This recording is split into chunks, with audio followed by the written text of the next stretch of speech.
bit about my background before we get started. I am the broker owner of Real Estate boutique firm that is home to over 30 states who service home buyers and homeowners throughout Boston, the South Shore, the South Coast, and Cape Cod. Our firm takes pride in assisting our clients in the next chapter of their lives by taking a holistic approach to theirs. Be at every move and experience. My will provide you Beam's unique marketing approach to selling homes and share with you our expertise in navigating the home buying process. We value the experience of our agents at Boston Connect Real Estate so much that not only will you hear my perspective on real estate topics, occasionally you will hear the expert thoughts of our experienced agents at Boston Connect Real Estate. If you have any questions during the show, please call 781-837-4900. We love to talk real estate. Follow us on Facebook, Instagram, and wherever you listen to podcasts at Talk Real Estate Roundtable. If you would like a one-on-one consultation with me and my team to discuss your real estate needs, you can connect with me at bossconnect.com 781-826. Now, sit, relax, take good notes, and let's.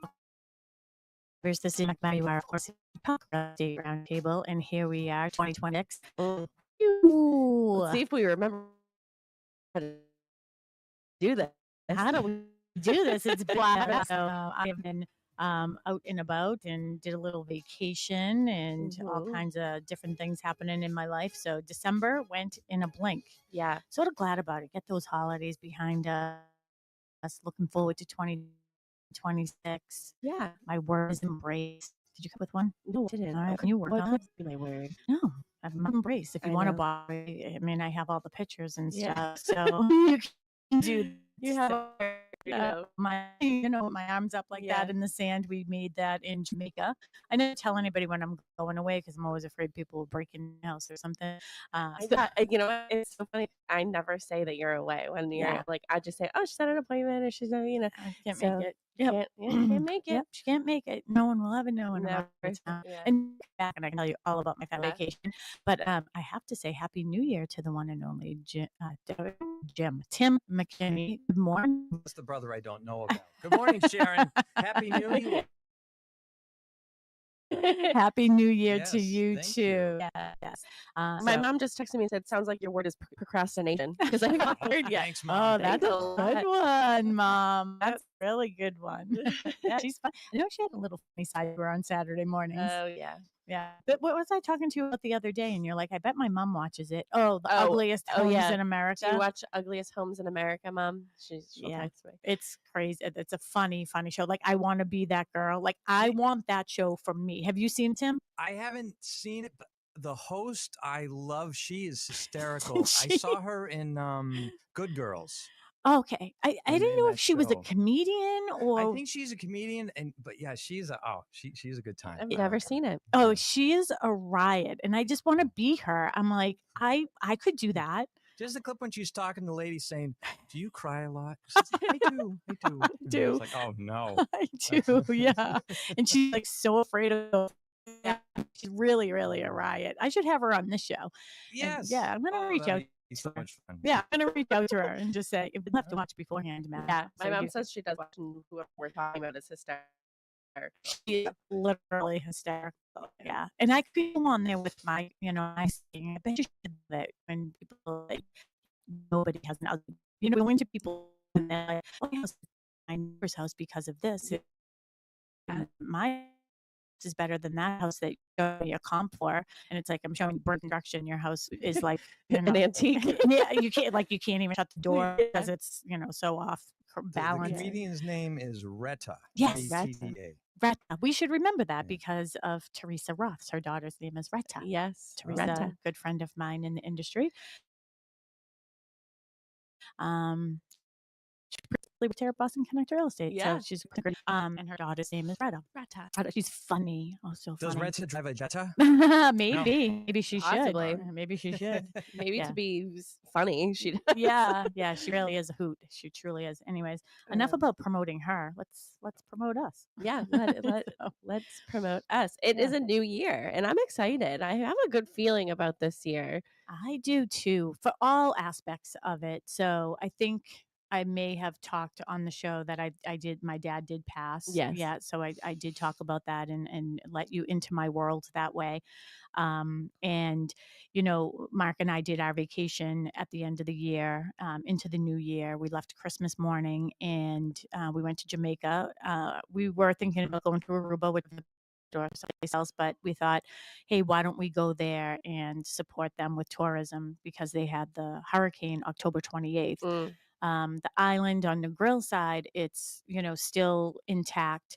There were 2 big hotels that were still shut down because of electricity. Personally, one I think is an insurance scam, but hey, like that's not my job. But I'm like, there's nothing wrong with this place. But anyways, yeah, it was really nice and to connect with the people that work there. So like all the workers in there, I go to the couples, it's a smaller place. And, Mark and I, talking to the staff and everything, like, how are you making out? A lot of the workers still don't have electricity In their home? in their homes Wow. and no water. Yeah, what's the crisis relief there? Like Well, anything? there's, there were a lot of trucks that came from, I want to say, East Coast of, the United States.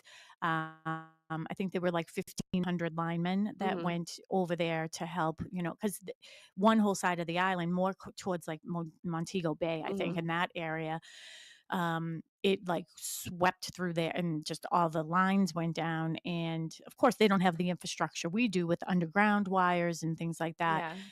So a lot of them don't have anything. And you may have remembered me talking about this one boy, OJ, that I met last year. And I had hurt my shoulder when we went there in March. And he's just a great kid. He was like 24 years old. He worked in the activities like outside water sports.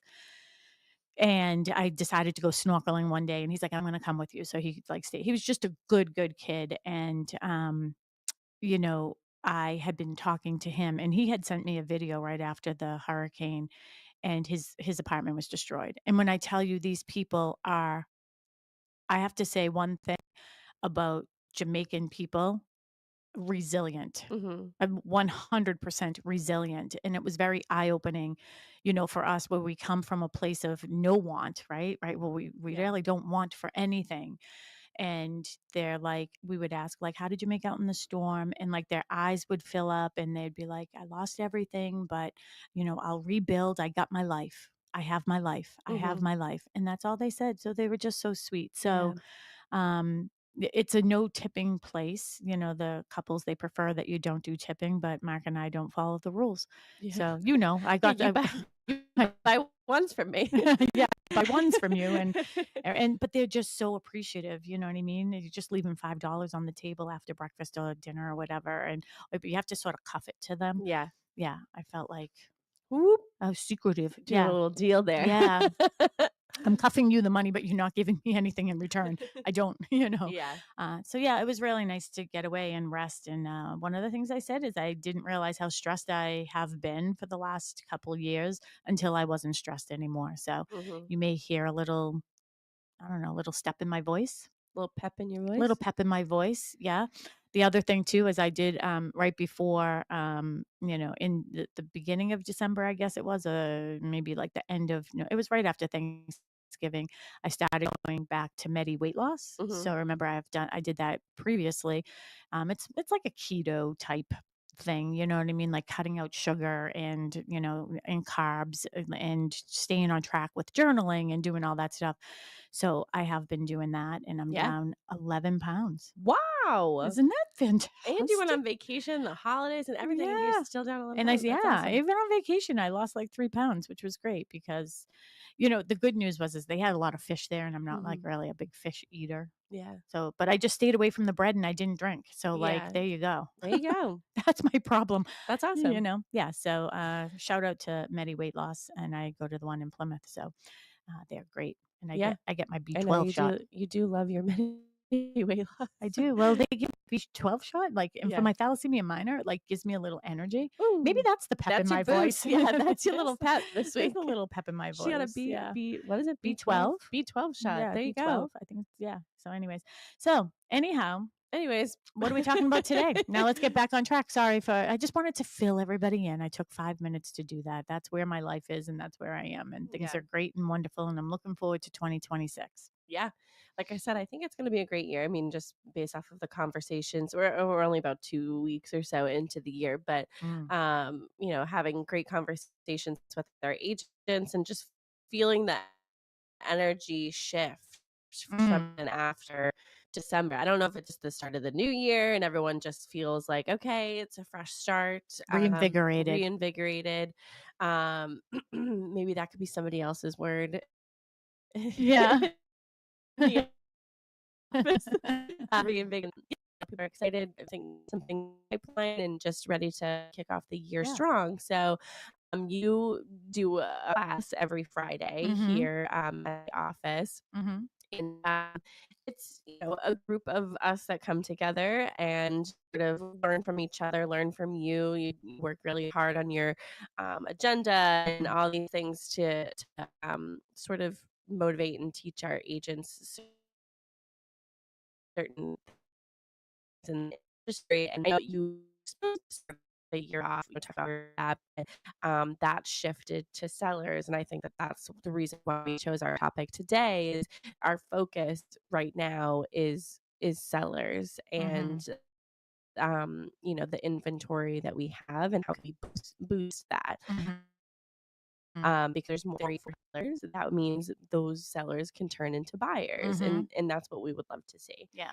And sort of push the ketchup out of the bottle. And I know, our president right now, President Trump, is doing some things right now, trying to pass some bills, I guess, sort of like motivating, the bigger industries,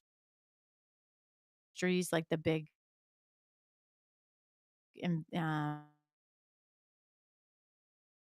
bank and things like Fannie Freddie Mac to them to that happens, then generally speaking, we might see the rates or the mortgage rates go down. I've heard half a point potentially that would happen. Who knows? I mean, right now I think that they're hovering in the high sixes, right? Low sevens, maybe, or in that area. I know Mackenzie did really well when she bought her house in Plano recently. I think she was like 5.75 or something like that, 5.95. So they're in the sixes anyways. Maybe they'll come down a little bit more. I feel very confident in saying without a crystal ball, we will never see them where we saw them before. I mean, at 2.35 and those rates, that will probably never happen again. And I'll say it out loud. I don't think it ever should. Yeah. I think that it just sort of made the housing industry go in a different direction where now people could afford more money, which was great. And I think that that's what the theory behind it is that people could have people who couldn't afford could now afford, but the problem is everybody wants more than what they should be, right? So people just kept on going over and over and over and over, so they were still pushing themselves too much. Yeah. So part of the reason why you sort of had that shift of, okay, let's have our focus be sellers in the beginning of the year, whether it's your class or here on the show, is because you've been having conversations, especially with your own clients, with agents and their clients, that, they waited. Um, they we're sort of maybe ready, and I'm putting air quotes on the market now.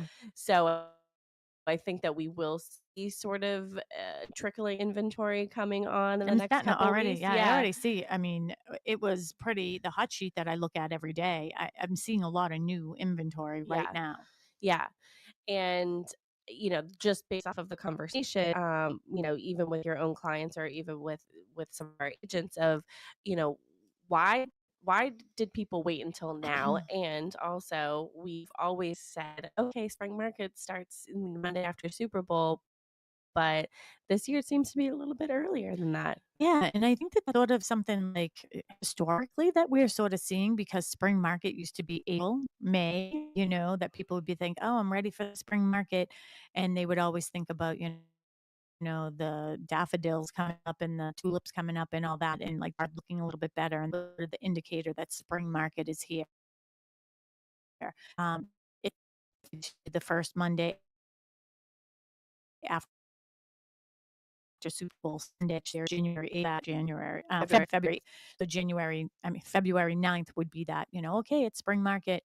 But now I'm seeing people just sort of not like everybody's trying to get ahead of it. And that's one of the things I wanted to sort of dissect a little bit with you here today is why is that? Why is it that sellers are now saying, I want to hit the market before everybody else comes on the market? And is that good for buyers or not? Mm-hmm.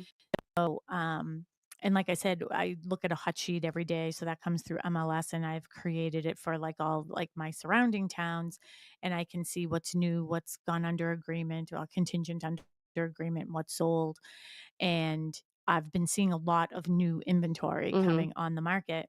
I know for myself, I have 4 new listings that will potentially be coming on soon. Yeah. And it's the same thing when, people are like, I don't want to come on near the holidays. And we always said to people, coming on by the holidays, so long as you're priced right. I think Right. that that's the difference too, because we had this conversation yesterday in our class is some people who came on in like November, December, and I want to say in quotes, testing the market, Yeah. right?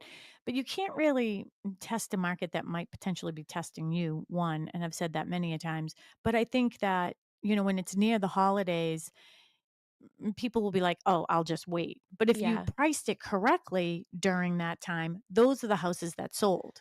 And I actually saying that I think that testing the market during the holidays is actually the worst time to do it Mm. because you have the more serious buyers, and Mm-hmm. we've always said that because they're the ones willing to brave the storm out there Yeah. and go Mm-hmm. out there and have their time interrupted during this busy time Mm-hmm. towards the end of the year.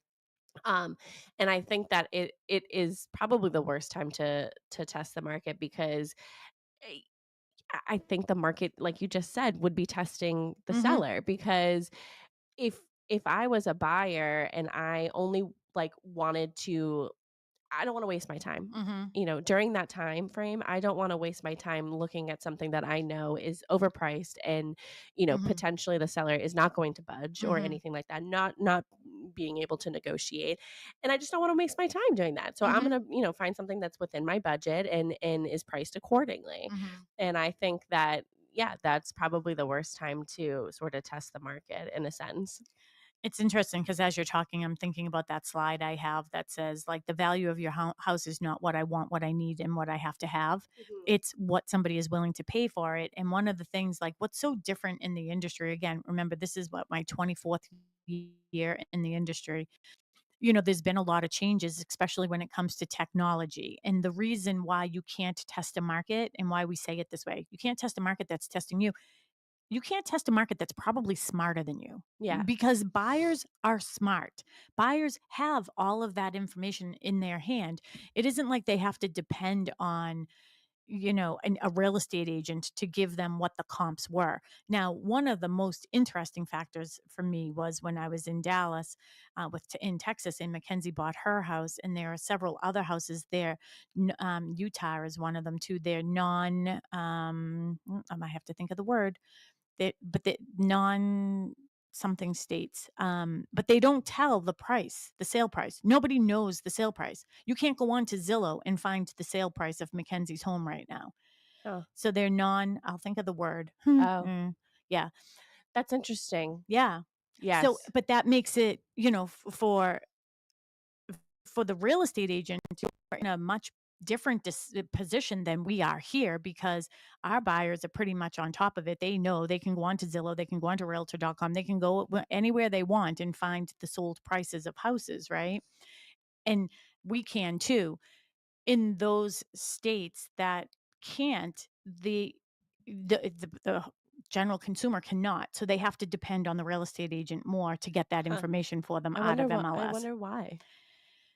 I don't Wonder what the know. reasoning is for that. I don't know. It's like privacy, something or I other. don't know. Someone should tell homes.com then, because you can find out some interesting things on that Yeah, but site. even on homes.com, if you're in Texas or you're in Utah, you can't get that information. I know, but privacy would be great around here too, Yeah, probably. I think so. I mean, I think it actually makes, I think, the real estate agent have a little more value in those states, you know what I Yeah. mean, when it comes to working with buyers.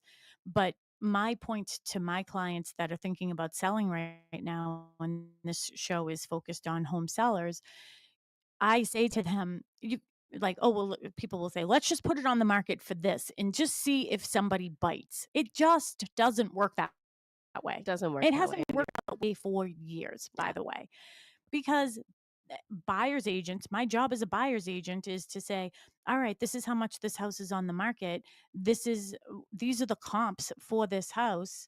We have to worry about it appraising. There's so many things that we have to think about. So I'm going to find that information out Yeah. as the buyer's agent. And if somebody is unrepresented buyer, they already know before they get there. Yeah. They know how much you paid for it. They know how many mortgages you've taken out on that house. Yeah. How many times you've refinanced, how many times you've done a cash out refi. Like they know. Yeah. So yeah, all right. We can And end they the can show find now. out your name. Yeah. Mhm. I mean, yeah, I agree. And, especially you brought up an unrepresented buyer. I mean, there could potentially not know certain things too. And this is more focused towards buyers that are listening. And this is why it's so important to have representation, because when you're going into something, potentially purchasing something so big as a Mhm. house and you're not represented, I mean, that could be scary. I mean, that's why it's so important to have representation, and so and you have a professional that is going to be doing that research and making sure that you aren't. Did you get the answer? Yeah, it's a Or no? non-disclosure state. Uh, It means prices in real estate transactions are not disclosed or recorded as public record. Interesting, I right? wonder why. It'd be I interesting. don't know. I can continue to do that search It's if all you right. want. Oh yeah. Okay. I just You keep would be talking. curious what the reasoning is. Yeah. I mean, we have certain things in place where, like, first responders and things like that, we can't find, public Yeah. can't find that information out, Mhm. which I totally agree with. But yeah, it'd be interesting to know why it's everybody. Mhm. But I mean, we could have that here too. So I guess we can try to get that in motion, maybe. How do we get that started? Who do we call? The state? I think there are things that we should get rid of before we start to get Oh, and put more things on. Like, all right, we'll work on that then. all right, well, like how far you're driving. That's the new one. How far I'm driving? Anybody. Yeah, that's what It takes me 8 Massachusetts. minutes to get to work. I know, but they're going to be monitoring how much you drive. Oh, well, That's another show. who is It it? says that many non-disclosure states place a high value on financial privacy. The Oh, sale price is considered private contractual information between the buyer and the seller, not the public. Legislators in these states believe homeowners should not be required to disclose what they paid or sold for.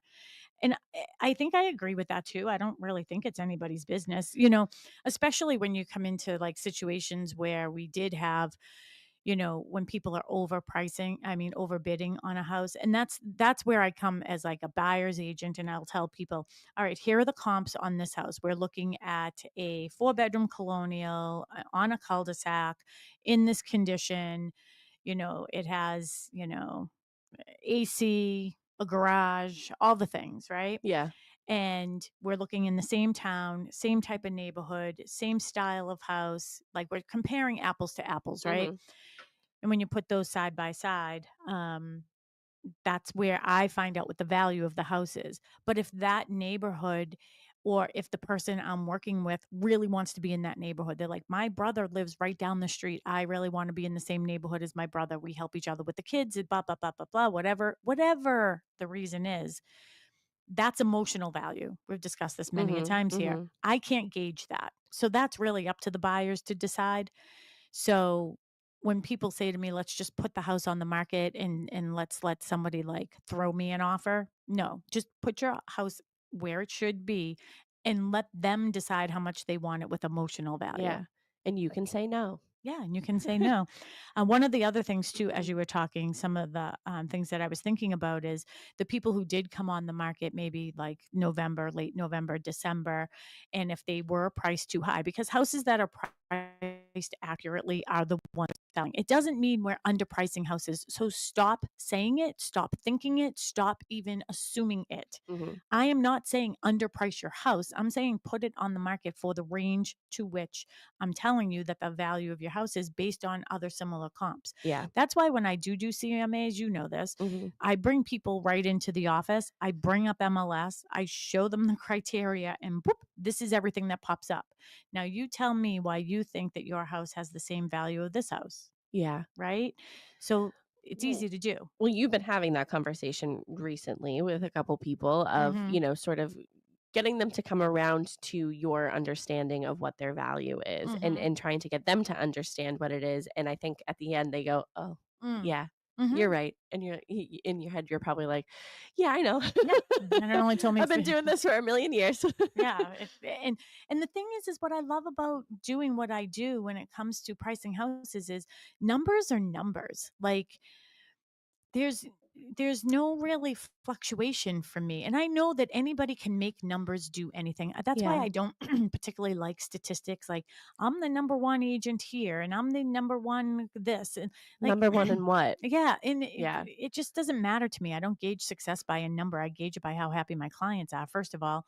But numbers, when you're looking at the sale price of a house, it's here's that 4-bedroom colonial. Here's one that's very similar. Nothing's ever going to be identical unless it's new construction. This is what we think the value of the house is, a little more, a little bit less, you know? And I do a little dancing with my clients as well, if you want to call it that, is okay, well, here's your house and it's, on a cul-de-sac. Here's a house that's very similar when it comes to square footage and condition and style, blah, blah, blah, but it's on a busy street. This house sold for $500,000.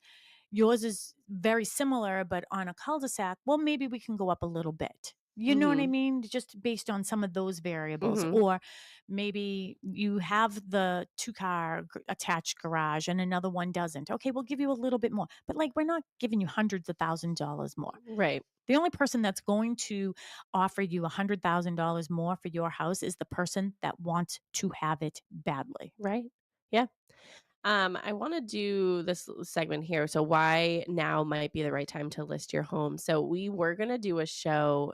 The other day, we decided we were going to do a show about we'll go back in our shows from last year and say, oh, do you still feel this way? So, I'm going Yeah. to combine it a little bit. So, Mhm. this first point here, buyer demand often starts building before traditional spring timelines. Do you agree with that?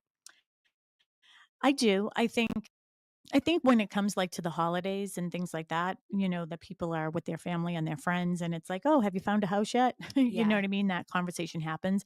But I think when a buyer is looking for a house and there's low inventory, I think the eyes are always open. Yeah. And then for somebody in other areas like in Texas, for example, where Mackenzie bought and there's a lot of inventory, Yeah. I know like maybe she was continuing to look, you know what I mean? Like even when she was like, remember, she was going to take a break. Mm-hmm. Remember, like Mm-hmm. after this, the house she's in, actually, she had under agreement, it fell apart then because of some inspection issues. But then we went back to the house and all that was sort of resolved. But she decided that she was just going to take a break and not even look. And she was going to wait until the spring to see if more things come on. I think with buyers, one of the things that buyers do is they have FOMO. Yeah. So they have this huge fear of missing out. And I never want anyone to settle for the house that they're in, but you also think about the consequences of maybe waiting. Mm-hmm. So if you wait until there's maybe more inventory, and we can't predict that, we're feeling it, Yeah. but who knows what's going to happen. If we have more inventory, you're going to have more buyers, you're going to have more competition. So the good houses are always going to stand out with that space. Yeah. There's a point here that less competition early on can mean stronger attention on your listing. Mm. So, less competition, there's more eyes looking at, Mm-hmm. the less inventory that there is. So, I Yeah. agree with that. Yeah. It also says cleaner offers. Do you agree with that? Cleaner offers. When? Oh, Like if less competition, cleaner offers? for the buyer. No, for the seller. For the seller receiving they receive Cleaner cleaner offers when there's less when competition. no, I feel like, to be quite honest, I feel like they see cleaner offers when there's more competition. Yeah. Right? Yeah. I want to make mine look as clean as possible. Yeah. Right? Yeah, I agree. Yeah. So, I mean, I think maybe you'll see cleaner offers if their offer isn't based on like sale price. Yeah. So if somebody's on for 500 and somebody offers 450, Well, and then also think we can't waive home inspection here in Massachusetts anymore either. yeah. So what is really a clean offer? Well, yeah, and I also think that there's less when there's less competition, so fewer houses on the market, so that house gets more offers, so multiple offers. I think that the negotiations don't happen as often because you should be putting your best foot forward, so there's no reason really to go back and negotiate certain parts of the offer, because if I was a buyer and I was a buyer up against a lot of other offers, I tried to put my best foot forward in the beginning and Yeah. just say, this is it. This is what I And I got. think that that's a good mindset to have, Mel, too. And it's something that it's hard to talk to buyers about that sometimes, where, hey, listen, if this is your threshold, this is as high as you feel as if you want to go on this house, and there are multiple offers on it, go all in. And if you don't get it, oh, well, let's move on. Yeah. Right? You did the best that you possibly could. There's nothing you can do to change that. Thank you. Next. Right? But I also think that if you don't have multiple offers, no, you don't have to take that approach either. You could sort of, throw in something a little bit lower. I hate that term, but throw in an offer that's a little bit lower, or maybe with different terms and conditions, and maybe the seller. And it really does depend on where the seller is too, right? Is the seller, is it contingent upon the seller finding suitable housing? So maybe the buyer is saying, look, I'm a very strong financial buyer. I am willing to pay, this amount for the house because I'm also willing to wait for you to find your next one. Yeah. And that's going to cost you some money. Yeah. I have that somewhere in here of, knowing, I mean, this is all about knowing when the right time to sell is. And we've always said the right time to sell is when you're ready. And part of that readiness is, if you're looking for something else to buy, do you have to sell in order to purchase something? Because, I mean, you have a client right now that was in a great financial position where they didn't have to necessarily sell their house in order to purchase. But now they are going to be selling their house. So, that was a great position for them because that was a contingency that didn't need to be in their offer. So that was great for them, but that's not everybody. So I think that, when you are asking yourself the question, is right now the right time for me to sell? Think about where your financial position is within your home. So how much equity you have in that, maybe how much, money you have set aside for a down payment and things like that. If you have to sell your home, if you don't have to sell your home, and all, what your timeline is for all of that as well. Would definitely impact if you're ready. Yeah. And we actually had some of this conversation probably October-ish or maybe September at some point. Hey, if you're not coming on in the fall and you are thinking about coming on spring, we always said that, right? It's the Monday after Super Bowl Sunday. You should be decluttering and doing all that other stuff. So I see a lot of people sort of getting into that mode right now. And just make sure that I leave, a few minutes at the end of the show so I can discuss a couple of these new listings where they're going to be. And then if people want more information on them, they can call me directly and I can tell them more about those listings. Yeah. Okay. Perfect. So the next segment is, how do you know it's the right time for you to list? First talking point I have is life-driven timing versus market-driven timing. When we talk about market-driven timing, I think that we, first thing that comes to mind in the beginning of the year is spring market. So, okay, everyone says, oh, I'm waiting for the spring. But now this year, I feel like things coming on even before the Mm. quote unquote spring market starts. So I don't know, is that life driven or is it Mm. market driven? I think it's a little bit of both. And this, as you're saying that, I have not put any thought into it other than the one that just popped into my head. Is I would bet that all this new inventory that we're seeing coming on the market, because I just did a scan of the 4 new listings that I'll be getting, coming on soon, right? None of them have children that are in the school Yeah.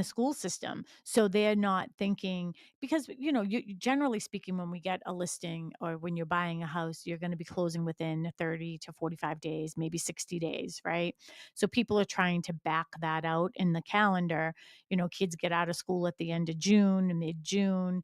We'd love to be there for the summer. So they're thinking, oh, April makes sense, right? So I really think that probably the demographic of sellers that we're seeing right now are the ones where life circumstances don't really matter, other than, obviously death, disability, Yeah. divorce, Yeah. those types of things. Well, also, we just had holidays where a whole family is together and they could have had a conversation of, okay, hey, I think it's time for mom and dad to sell their house type of Exactly. thing. Exactly. Especially if, it's going to end up being like an estate sale or it has a personal representative selling certain homes. I think that, that towards the end of the year and the holidays, it's sort of you're with your family and you sort of see that more than you do in your everyday life. And you might be having those conversations of like, hey, I think it might be time.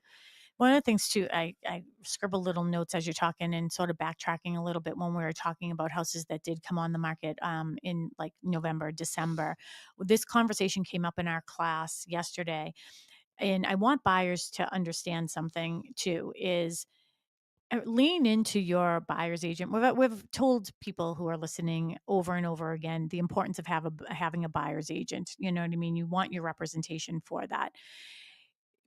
They will probably be able to look at when it came on the market and assess why it's still on the market. But those people were probably priced too high, which is why it didn't sell, came on during the holidays and everything, where it just got a little hectic. But now we're starting to see price changes. And for those people, they probably just should have priced it right and it would have sold, but they were probably just saying, no, let's just see what happens during the holidays. We've also said here, only serious buyers are out during the holidays, so you don't have as many interruptions. But now you're seeing price changes and you're seeing days on market, DOM, days on market. Those numbers are starting to trickle up a little bit higher, where we're seeing 30, 60 days on the market. You want to talk about a little bit how we discussed that yesterday in the office and how how buyers are sort of perceiving that and how they're just saying, oh, Of perceiving what? the days on market Oh, now. yeah. Well, it's funny because, days on market. And we've talked about this because you have a high days on market because you do new construction, and that's understandable. You can't sell a house if it's still just dirt. So you see the clock starts as soon as we put it in MLS. But yeah, we did talk about days on market yesterday, and we talk about it often because I think that sometimes there is a misconception of, okay, what's wrong with the house? It has a high days on market. What's going on with this? Recently, somebody had sent me something. I have a friend who loves antiques, and that is not for everybody. And eventually their forever home would be an antique. And she just happened to send me something one off and say, what's wrong with this house? Like, it's been on the market for so long. And I said, well, they're looking for a very specific buyer. I mean, this house was built in the 1700s. It's not for everybody. So it has a high days on market because not everybody is looking for that. Sorry. Hi, Jenny. Okay, you're here. Okay. Oh, yeah. Ginny Wandell is here. Ginny Wandell is here, and she's doing coffee and Coffee and conversations. Coffee and conversations. Yeah, Yes. So perfect. if you want to come by the office at 9 Street. Ginny is in our conference room today.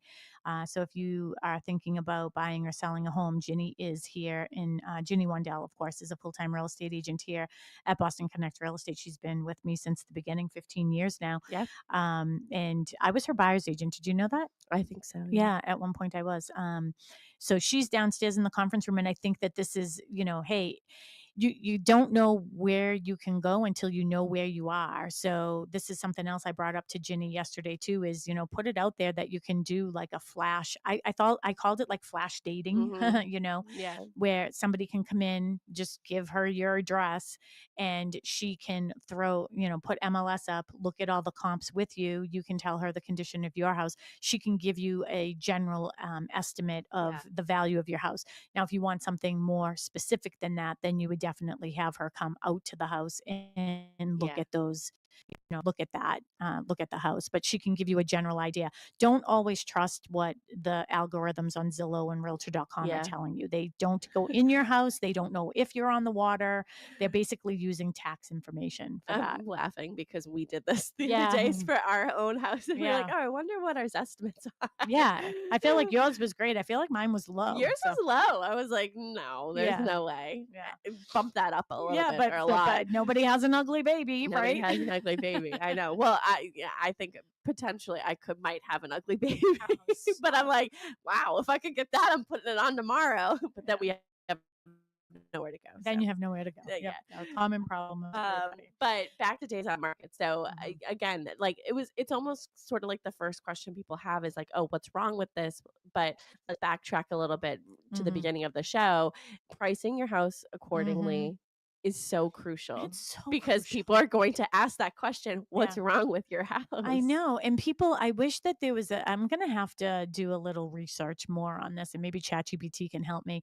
Like, how do I get the message across to people that, like, when I show them, some people are right on. Like, if they are into numbers and they understand, and I'm showing them everything, they can clearly see it. But in their heart of hearts, they might be saying, hey, maybe Zillow or Realtor.com or one of those algorithms are telling them higher than what I am telling them.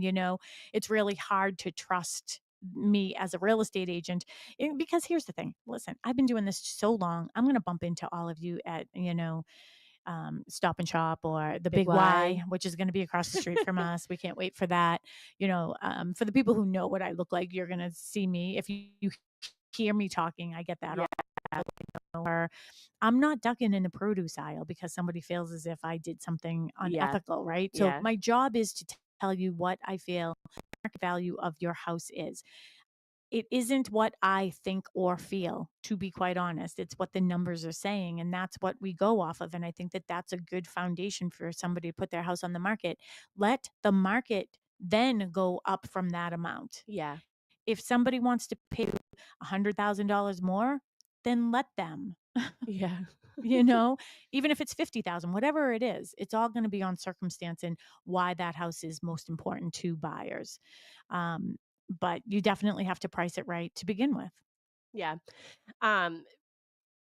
When you get the question about timing the market, how do you have that conversation with people? Like when they say, oh, well, it's not just when's the right time. It's more of like, we talked about this when it came to holidays and the end of the year, and we did a little, poll. I don't know what it was, and we had people call in, remember, and get Dunkin' Donuts gift cards, and everyone was like, well, if you're ready, then you're ready. Like, just put it on the market. Yeah. So when you talk about timing the market, how do you have that conversation with your sellers? Yeah. Well, and a lot goes into it. I mean, that's why we sort of give the advice in late fall, early winter. Like, if you're thinking about it next spring, start doing these things now. Start the purging, start the cleaning, start all of those things to have your house prepared. Because what's going to happen is, as more inventory is coming on the market, then you're going to see the house that you want, and you're not going to be prepared. It's going to be very difficult for me as your buyer's agent to go and say, oh, would you accept this offer? Because my client doesn't even have their house ready to go on the market yet. But would you be willing? Like, why would anybody else be willing to put their life on hold so you can get your, I almost said it. Oh, Get your, what together, but get your ducks in a row. I was listening to the radio the other day, not WATD. I apologize. I was listening to the radio the other day, and somebody swore. How dare you? I know. I'm so Just kidding. Somebody swore, Really? and they were like, "Oh, come on!" And they had to they did a button later on as like a joke, but they were like, "Oh goodness." All right. Well, there's a fine. Someone's getting Yes, fined. someone's getting fined. But What's it's the big deal? I don't know. Again, I don't. Who cares? Talk something. Whoever's in charge of You the walk down the airspace. street. Yeah, you walk down the street, you're gonna The hear it. FCC cares. That's who cares. Okay, so can I ask a question then? The FCC. So Okay. who regulates? Who's in charge of the regulating of the swearing on TV? Who's in charge of that? Like regular TV, like not like HBO and stuff. Like I know that like they have on TV. You can put the ratings on the screen Yeah. and give the people the heads up. But I think there is a limit to how much profane vocabulary Yeah. they use per episode or yeah, something like or that. maybe like it can be after a certain time or something. I don't know because I Yes, remember. I think that's a part too. But Yeah. when you talk about TV, network TV, it's pretty much out of the question. And also sometimes I think it might depend on the context of Yeah. the swearing. Because American Horror Story had some swearing in it, and that was a really? primetime show. I think that was on at 10 o'clock on FX. Well, yeah. But that was FX. Well, that's like a FX. cable That's channel. what I It's a was little thinking. different. Well, so FX. So I used to watch Sons of Anarchy, and you would think that they would swear, big bad bikers. Never swore, say anything. But then when Mayans came on, which is an extension of that show at the same exact time on FX, swearing up a storm, and I said. Well, maybe they were bikers that didn't like to swear. Every biker. I mean, aren't you putting? So I people was in a curious. I was category like, here? did something happen over at FX where now they can swear? I've never even heard of that. Sometimes things get changed around. I don't work for the FCC, but it's the FCC. But yeah, Okay, good to know. They've become a little looser over the years, and I think sometimes there may be from the people making the show and say, "Look, the script could benefit." They gave me approval on it. I'd have to be from people. Yeah. I know about that word. That's funny. This is a family station. Oh yes, that yes, is true. Okay. Thank you for listening with your family, everyone. Okay, so but one of the segments I have here is what sellers should be doing right now to prepare. So you exactly said it. If you have this inkling in your head that you're going to be selling at some point, start decluttering. I wouldn't say like totally depersonalize, but there are things that can be taken down a little bit here and there. Do some minor repairs that need to be done. It doesn't mean just because you think you're going to be putting on putting your house on the market the next month or so doesn't mean completely redo your kitchen. We talk about these things. The big question I'm getting right now from my clients is, okay, Sharon, you're saying that spring market starts the Monday after Super Bowl Sunday, February 9th. Well, should I try to get ahead of that? So that's like the people trying, like as it was previously, April, May, should I get ahead of that? Now it's, should I get ahead of that? And I think a lot of people are doing that. However, the inventory is still very low. I have potentially it's going to be coming on the market, a 4-bedroom colonial in Norwell. And that house, do we rush to get it on the market? Do we wait? Either way, it doesn't matter. There are no active listings no active colonials with this type of criteria, with the swimming pool and the sunroom and all those things. There are none on the market right now. So you could come on the market. Yes, you're going to sell, but guess what? If you wait till February, there's probably not going to be many houses on it. How many houses will actually be on the market? It isn't like we're going to have 60 and like our absorption rate is going to be 3 to 6 months. So that's not going to happen anytime soon. So I don't think here we have to worry about it. Well, I talked about this with Tracy Graney, who does the show here with me sometimes. She's a full-time agent here at Boston Connect Real Estate with her husband, Jim. They make up the Grady team. We talked about this when they were selling their neighbor's house in Hanover, and how when they started the conversation, there was no inventory, no comparables. And then all of a sudden, when her client was ready to come on the market, then there were like 2 or 3 other homes that were like identical, that went under agreement pretty quickly. Yeah. That actually happened to us, didn't it? Like last year, I was putting something on the market and something else came on the market that was very similar. Yeah. And I opted to wait a week.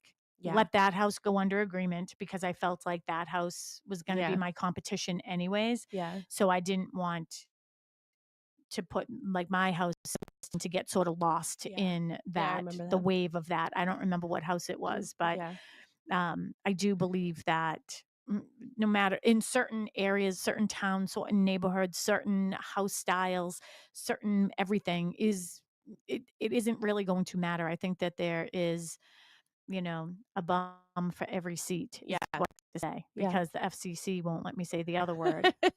Can I tell you a joke? Yeah, go ahead. Okay. I was gonna let you talk about your listings. I do want to talk about my listings, but I want to tell you a joke. Okay. So, oh, I don't know if I can tell it. Yeah, I might not be able to. All right, I'll tell you off air. Sounds good. We'll talk about some of your listings that are coming on, and then we'll do final thoughts. Okay, yes. So, couple things. I have a new listing, which is absolutely adorable, 2-bedroom. Probably was a cottage at one time, completely converted, heat and everything. And it's on Pond in Pembroke, and it's on Blueberry Lane.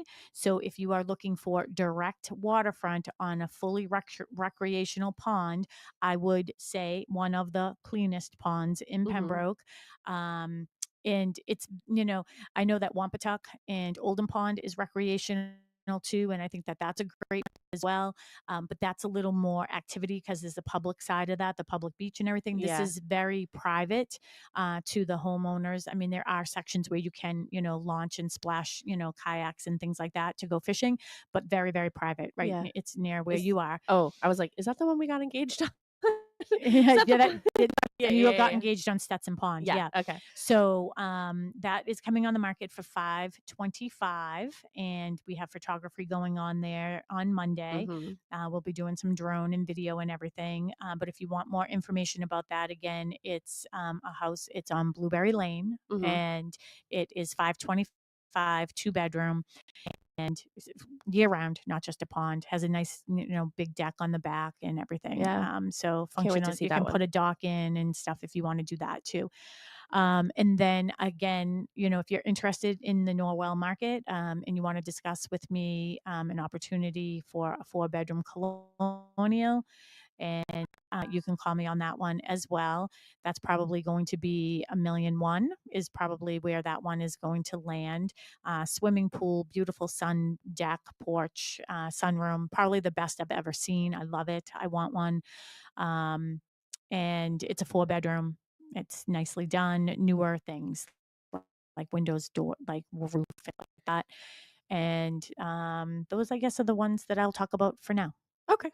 Yeah. Perfect. And of course, I have new construction. So Yeah. we only have 3 left over at Cushing Trails down in Hanson off of Spring Street. A lot of activity recently. A lot of activity. My guess is that in the next week or so, we probably will have none left. So if you want to visit Sue or Faith this weekend, they will be doing open houses there from 10 to 12. Again, that's Cushing Trails in Hanson. It's Howland Trail, Hayford Trail. So you can find those off of Spring Street in Hanson. The other one, today will be in West Bridgewater at Cochesset Estates. We are opening phase 3. We're having a big event on February 12th. So you're all invited to that, to come tour the new construction there. And we have an array of different condos going up there, townhouses. So come visit me. I'll be there today. Again, it's Cochesset Estates. You can use Metacomet Road, 16 Metacomet Road in West Bridgewater. I'll be there today from 10 to 2. Mary will be there tomorrow, 10 to 2. Perfect. Go to bostonconnect.com to our contact information and all of our open houses. And don't forget about Ginny. Ginny's in Ginny. the office, 19 Mattakeesit Street. If you want to talk real estate, she's here today. Bye, everyone. Bye, Tim. Bye, Tim. Bye. Neighborly day for a beauty. Would you be mine? Could you be mine? I have always wanted to have a neighbor just like you. I've always wanted a neighborhood